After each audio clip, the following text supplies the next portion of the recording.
Mana isan'andro fandaharana tolotry ny fikambanan'ny mpiara-mamaky ny baiboly eto Madagasikara.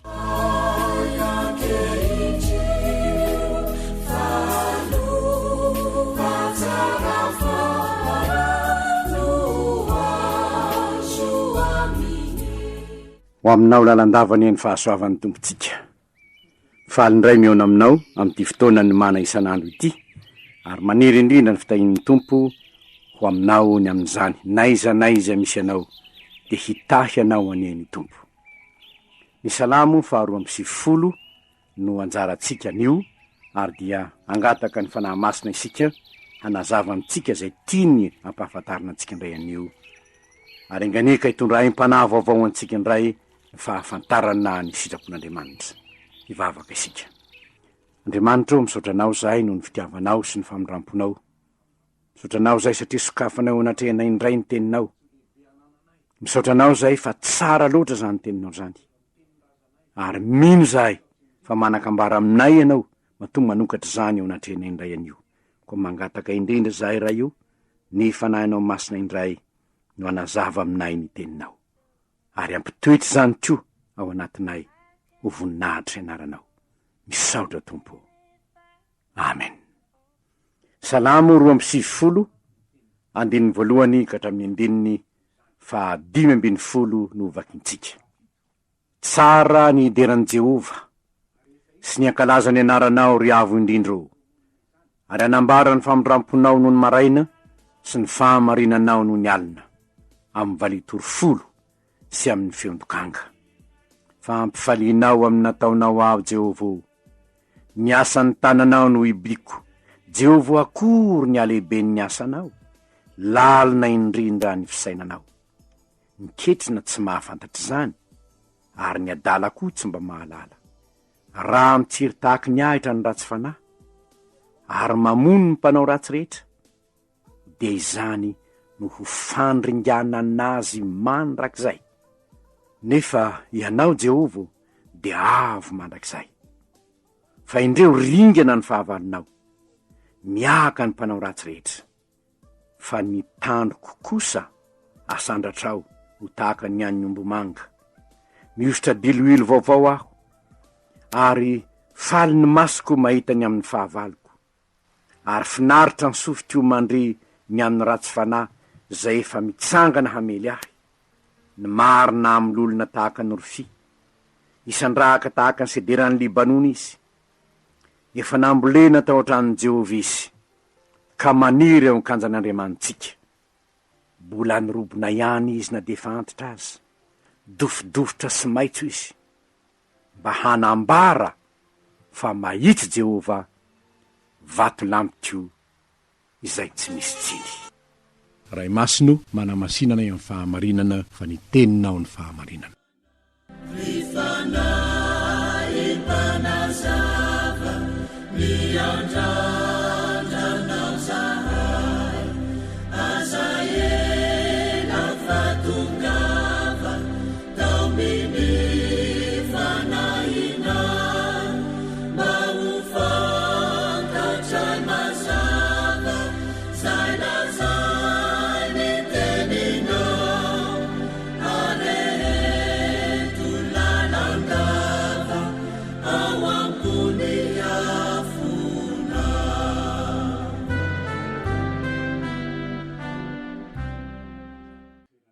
Faly mideran'i Jehova ny olon-kendry.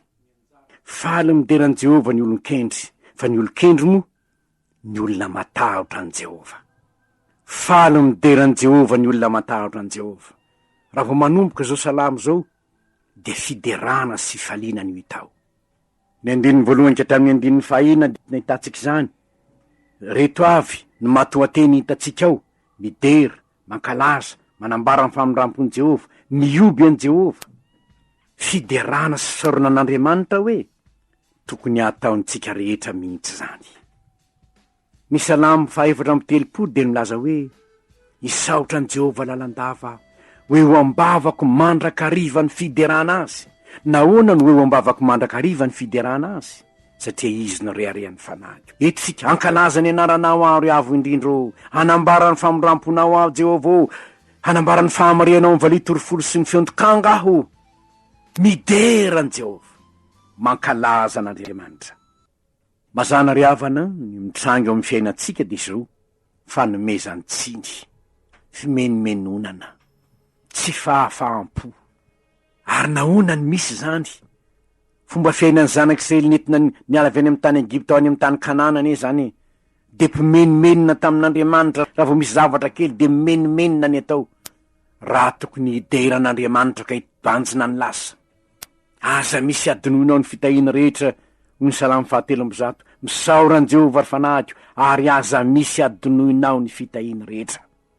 Raha ohatra ka mijery sika mahasamihafa lay olo-kendrina nanao ny salamo sy ny olona ataony hoe niketrina sy ny adala. Niketrina ozy tsy mba mahafantatra zany, ny adala tsy mba manao zany, tsy mba mahay midera an'Andriamanitra, tsy mahalala hoe Andriamanitra ny enina andamina ny fiainako e. Ary eto koa ry havana dia tsara ny manamarika fa betsaka ny olona rehefa mahavita zavatra dia ny tenany izahay no, ny heriko no, izaho no, ny fahalalako no. Marina, fa mety niezaka tokoa ianao, niasa tokoa ianao, nampiasa saina tokoa ianao, kanefa avy aiza moa io saina io? Avy aiza io fahasalamana io? Avy aiza io? Tsy avy amin'ny tompo ve io? Ary zany tokony ankalazana ho azy anie, zany tokony hiderana ho azy. Fa natoinona fahalalana sy fahazavanty sainao, raha marary eo amin'ny hopitaly moa ianao ka ho afaka makaiza. Ary zany tokony hiderantsika n'Andriamanitra. Ny olon-kendry de tokony hahay midera an'Andriamanitra, tokony hahay misaotra an'Andriamanitra izy, tokony hahay manome voninahitra an'Andriamanitra izy. Ary zany aza nahatonga ny Paoly hanafatra ny kristianina tany Tesalonika hoe misaora amin'ny zavatra rehetra, fa izany ny sitrapon'Andriamanitra ao anareo ao amin'ny Kristy Jesosy. Satria ho izy tamin'ny Romanina, ny zavatra rehetra de miara-miasa asoanareo zay tia an'Andriamanitra, ary aoka hahay midera an'Andriamanitra ny amin'izany ianareo. Mba firy amintsika re zao hoe raha vao niposaka ny masoandro de mba nihira tao am-pony taona ny vavaka ny saotra an'Andriamanitra, mba firy amintsika ny nahainanao zany. Fa ny maro amintsika angamba vao mifody de manao tahaka ny akoho fotsiny. Ny akoho aza mba mahay misaotra an'Andriamanitra sy maneno ny akoho, mbola azo atao hoe misaotra an'Andriamanitra izy. Ny vorokely misitsika azo atao hoe misaotra an'Andriamanitra izy. Fa isika ndraindray ianao vao mandeha maraina de makariana de ozona no renao, adiny renao amin'ny trano sasany, korontana no renao ary. Raha mba tokony hiara misaotra an'Andriamanitra aloha. Asa ny zavatra hitatsika eto de zao: tsara ny miderin'Andriamanitra ny mpanao salamo. Mba handramonge de ho hitanao hoe raha vao mifomaraina ianao, raha vao mba mamono varavarankely ianao, miditra ny rivotra vao maraina, iny ny tana masoandro miditra moramora ao am-baravarakelinao. Mba fantatra moa fa tana masoandro io fahasoavan'Andriamanitra tonga ao aminao ania io e. De tsy haina atao ve ny misaotra azy.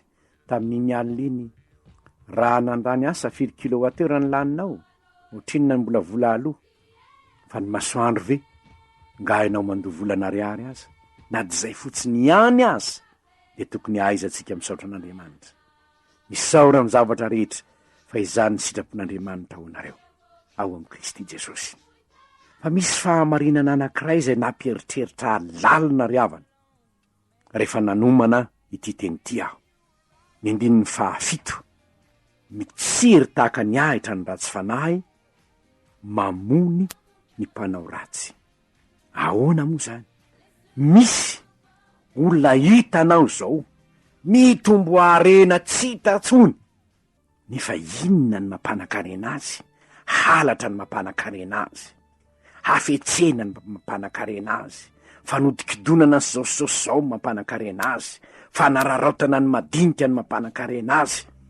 Zany ny mampanakarena azy. Tao mamololona izy, mitsiry tahaka ny ahy maitso, mamony tahaka ny voninkazo ny fijery azy, de jerena ka manjary to tsy misy oatra azy mihitsy. Teo amin'ny aéroport anankiray ry havana, raha mipetraka amin'ny aéroport eo aho, andray aéroplanina aho amin'io, de le olona nanatra teo amin'ny aéroport, iny isy olona anankiray tamina anaton'azy. Volamena moa zany tompony eny aminy eny, volamena na ny sofiny eny, na ny ratsan-tanany rehetrarehetra, ny bracelet volamena, feno volamena daholo ny tenany rehetrarehetra. Ny fijery azy de tena hoe mampiseho ny mahampanan-karena azy le olona. De nieritreritra na ny tany an'le olona niaraka tamiko a, fa iza iny olona iny, fa ahoana? De nilazainy aho hoe zao ay ny mampanan-karena azy ty, sakaizany olona ambony rehetra io izy. De mamololona ny fijerinao azy, manan-karena ny fijerinao azy.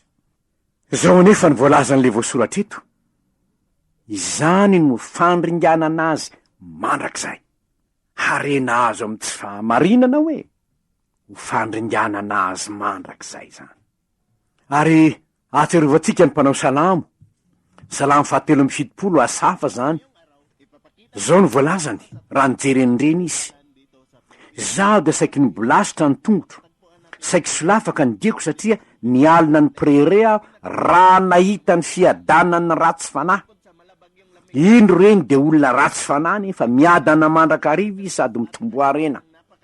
Amin'ny faratsy-panahiny, amin'ny halatra ataony, amin'ny afetsifetsena mamitaka tseroa, etsetreetsetra, am'izany mampanan-karena azy. De tojeren'Andriamanitra fotsiny am'izao izy hoe asafa. Ny aho izy to foana mihitsy na nandiovako ny foko izy. Mamitaka mihitsy zao. Ary na de Jeremia aza, amin'ny Jeremia 2:20 de ahitanao fa na Jeremia lay mpaminany ranomaso aza, lay mpaminany teo anilan'ny tompo, nanana na izy azy tamin'ny fanarahana ny tompo, na izy aza mba niady varotra tamin'Andriamanitra ihany izy ndray andro, ka hoy izy eo amin'ny 2:20 amin'ny bokin'ny Jeremia: raha mifandahatra aminao aho Jehovah de nao ihany ny marina, nefa kosoka ihany aho mba fandahatra aminao, nahoana ary no ambinina ny ratsy fanahy, nahoana ny miadana ny mpiodina rehetra. Mitombo izy de mamoho, manaiky anao amin'ny vavany izy nefa manalavitra anao amin'ny fony, nahoana no ambinina ny ratsy fanahy. De izany no hitatsika ambarany mpanao salamo eto hoe ireny hay de fandrika ataon'ny satana ireny, haninona hamatorana azy ho very mandrakizay. Mo tsy zany ve nahatongan'ny Paoly hananatra ka hanoratra zao na mpanoratany ao amin'ny Timoty 1:9, satria efa mihamana-karena ny olona de manadino an'Andriamanitra, ka tandremo izy fa ndrao de ao amin'ny fiangonana misy anao ry Timoty, misy olona manan-karena ao, tsy hoe nanan-karena tamin'ny tsy marina ireo, na nanan-karena tamin'ny afetseny ireo, fa saingy zao no ny fitaky ny arena. Rehefa tonga mpanan-karena izy na dia ny fitahin'Andriamanitra no nampanan-karena, satria misy koa ane manan-karena noho ny fitahin'Andriamanitra azy. Misy zany, ary misy olona mahafoy be ho an'ny asan'Andriamanitra noho ny fitiavana an'Andriamanitra no anaovany zany, fa tsy noho ny hoe filana de ratsy seroa dia mitahy azy koa Jehova, satria Andriamanitra efa nampanantena hoe raha miaino tsara ny feon'ny Jehova Andriamanitra ao ianao, ho tahiny anao raha miditra, ho tahiny anao raha mivoaka, tenin'Andriamanitra anie zany. Kanefa raha misy mpanan-karena ao amin'ny fiangonana, manan-karena am'izao fiainan'izao izy de zao Timoty 1:9, anaro ny mpanan-karena am'izao fiainana ankehitriny zao, mba tsy avonavona na hatoky ny arena miovaova, fa nefa mihamana-karena manko ny olona, na kristianina azy izy, na kristianina azy izy, de mety anjary avonavona izy ary hatoky am'izany arenany zany, fa tsy matoky amin'Andriamanitra intsony zay manome antsika malalaka ny zavatra rehetra. Ary anaro izy izy mba hanan-karena amin'ny asa tsara, mba hanan-karena amin'ny asa tsara, ka de hiary fanorenana tsara ho an'ny tenany izy amin'ny andro avy. Fa raha ny arena no anjary tompoina fa tsy ampanimpoina ny tena, ka zay sitraky ny fon'ny arena no atao, ary milaza aminareo ary havana zany ane no mitranga am'izao fotoana zao hoe ny vola man-karena ane no mibaiko ty zao tontolo zao ity ary ao anatin'izany teo mondialisation de tokony andinika isika fa sao de baikony ny vola fa tsy baikon'Andriamanitra intsony. Eto aho de te resaka manokana amintsika kristianina, misy ny atao hoe evangelisation, fitorina ny filazantsara. Ary ny antsika de zao ny tenin'Andriamanitra hoe mandehana any am'izao tontolo zao ianareo ka mitoriny ny filazantsara, zany hoe mandehana manao evangelisation. Fa izao tontolo zao kosa de manao hoe mandehany ianareo ka manaova mondialisation. De ny fomba n'izao tontolo zao no ampidirina any fiangonana, ary na de ny fanaon'izao tontolo zao manohitra tenin'Andriamanitra aza de iainana any am-piangonana. Tokony andiny tena isika kristianina. Ny fitiavam-bola ny fototry ny ratsy rehetra zay miraikiraiky azony zany de tsy endry.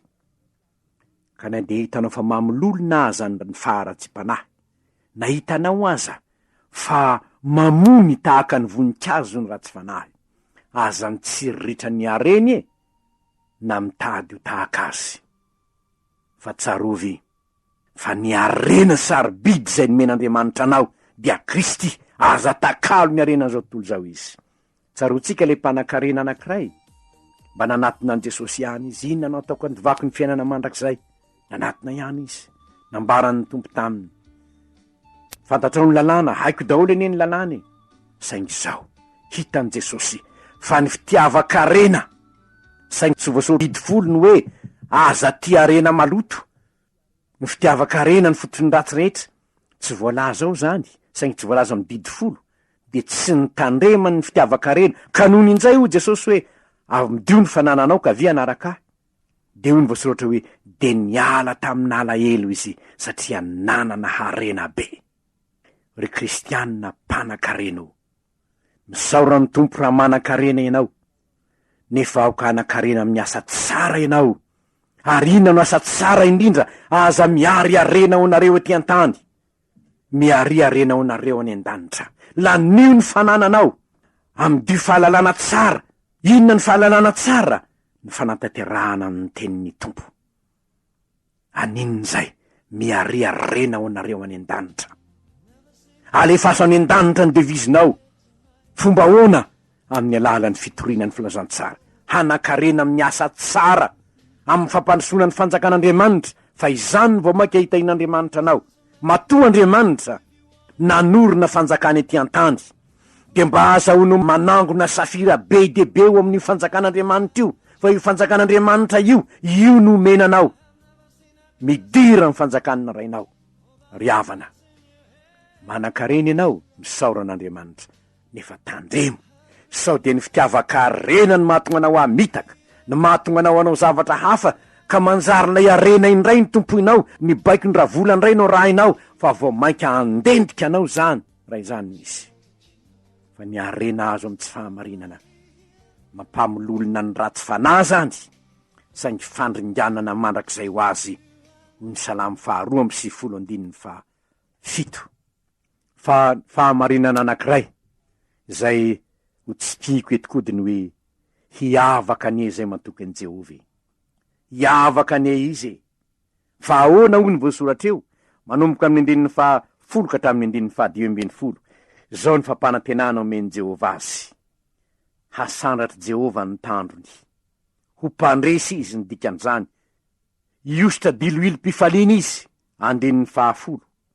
Ahita sy andre ny faharesen'ny fahavalony zay mitsangana amely azy izy. Hahita zany izy. Ary ny 2 ka hatramin'ny 7. Hamololony izy, isandraky izy, ho tahiny Jehovah izy. Hitory izy fa mahitsy Jehovah. Izany no zavatra hampiavaka azy eo amin'ny fiainany. Jehovah no hanandratra ny tandrony izy. Inona moa ny tandro ka fiarovana ane zany? Jehovah no hiaro azy raha izany izy. Hoaratsin'ny olona izy ho tenen'ny olona tahak'izao izy, iseho eny ihany eny ny mariny, asehony Jehovah eny ihany ny marina, hamoaka ny rariny ho mpandresy Jehovah. Tsy ho tapahiny ny volotara torotoro, tsy ho vonoiny ny lahan-jiro manentona, mandra-pamoaka ny rariny ho mpandresy, hiavaka am'izany ny olon'Andriamanitra. Anositra diloilo-pifaliana azy izy. Ny fifaliana omen'ny tompo efa nilazaitsika. Fifaliana tsy tahaky ny fifaliana omeny zao tontolo zao. Fifaliana miavaka, fifaliana naty, fifalian'ny fiainana mandrakizay. Ny faharesen'ny fahavalo hoe andre zany izy. Ry havana, raha mandinika ny tantara maro be ao amin'ny soratra masina ao sika, sy ny zavatra nisy teo am'izao tontolo zao, ny olona miaraka amin'Andriamanitra de mahita izy fa na de tona hery teo amin'ny fotoana nampahery azy ny fahavalo de hita fa resy any izy rehefa avy eo.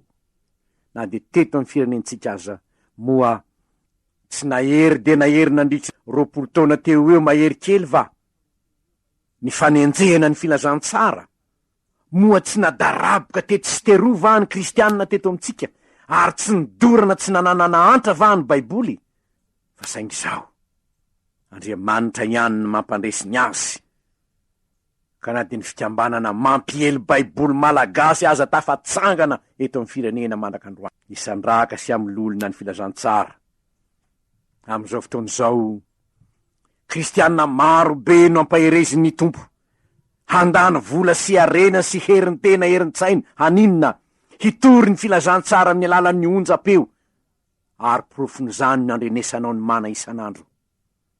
Nahoana? Satria tsy maintsy mamololona ny fandresen'ny olon'Andriamanitra ary na inona heriny maizina eto am'izao tontolo zao tsy manaiky ho resy ny tompo fa Jehova ny mampandresy ny olony. Hilaza fa mahitsy Jehova, hanambara fa mahitsy Jehova, izany nataon'ny filazantsara. Mahitsy Jehova, marina Jehova, ny mpanota de tsy maintsy enjarany ny vokatry ny fahotany, nefa ny olona mibebaka de avelany eloka satria efa maty Kristy isolovoina azy. Izany rehetra zany ry havana dia toko ho an'izay rehetra miaraka amin'Andriamanitra. Fahamarinana telo ihany no ny tsy pihitsika nataotsika ho zava-dehibe tam'izay voasoratra teto. Tokony hay mideran'Andriamanitra ny olon-kendry de ny olona matahotra an' Jehova. Tokony ho feny fiderana an'Andriamanitra.